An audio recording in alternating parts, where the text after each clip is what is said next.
আমার মা না হয়ে তুমি আর কারো মা হলে ভাবছ তোমায় চিনতেম না, যেতেম না ওই কোলে।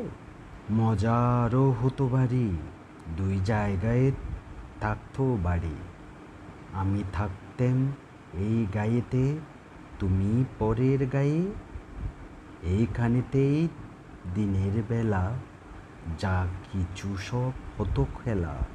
দিন ফুরালেই তোমার কাছে পেরিয়ে যেতাম নাই। হঠাৎ এসে পিছন দিকে আমি বলতেম, বলো দেখি কে। তুমি ভাবতে চেনার মতো, চিনি না তো তবু। তখন কোলে ঝাঁপিয়ে পড়ে আমি বলতেম গলা ধরে, আমায় তোমার চিনতে হবে, আমি তোমার